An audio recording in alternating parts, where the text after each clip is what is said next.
Both of our next guests, in fact, have chosen Amazon as a favorite pick. Mark Mahaney, Evercore ISI's head of internet research, joins us, along with John Blackledge, Cowen and Company's senior internet analyst as well. Guys, I guess we're not going to get a lot of debate here between the two of you on Amazon. But let's just start, Mark, with you in terms of what it is that you believe is going to drive the stock higher in 2024. Two things, David. First is AWS growth has to reaccelerate.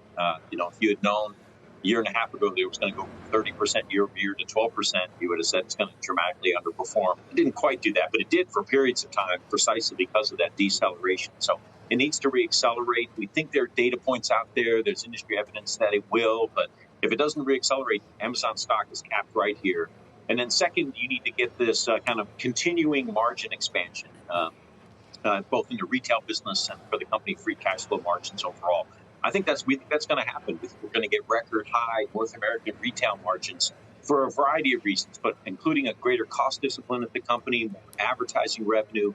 They kind of regionalized their distribution center networks in North America. And I think that's led to a lot of cost efficiencies and cost savings. And there are other things they can do, like optimizing inbound shipping costs, but all of that leads to higher and higher recorder margins for their retail business, and it's going to lead to record high free cash flow margins too. So that'll help power the stock. But the real big unlock is the first one. AWS growth has got to reaccelerate. We think it will. That's one of the reasons it's our top pick.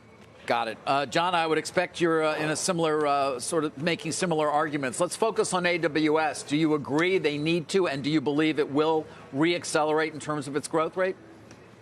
Yeah, David, we do. We have a revenue at 13% growth in 4Q from 12% in 3Q. And then we have revenue growing about 16% in 2024. And we believe it will accelerate because we found in a survey of 700 companies that we did in July, 75% of those said that the cost optimizations that have been plaguing AWS and the rest of the cloud players will be over by the end of 2023. That gave us support for the argument that revenue will reaccelerate.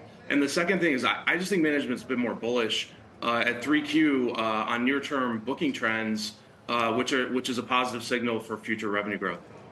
Yeah. John, I'm curious what, if anything, would give you pause? When I think about Amazon, I can think about a few quarters in there where costs simply exceeded anything that analysts like the two of you would have anticipated. Is that still a fear, or have they really gotten religion when it comes to that? I think they have, and to echo Mark's point, I mean, the reason that Amazon's our top pick is our op income for next year. We're at $58 billion. It's 25% above sell side consensus and record margins, and it's driven by further scaling of AWS and advertising, both high margin businesses. But the rest of biz, if you subtract those two, the rest of biz, we have at about $4 billion of op income. David, 21, 22, and 23, that rest of biz was minus $38 billion on our math.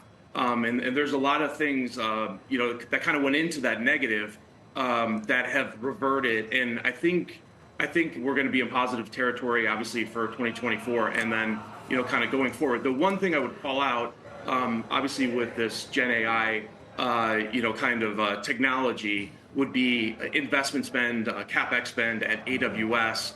We're at about $39 billion in CapEx next year for AWS versus our estimate for about $35 billion this year. So that's something we're looking at for Amazon as well as, kind of Alphabet and other players.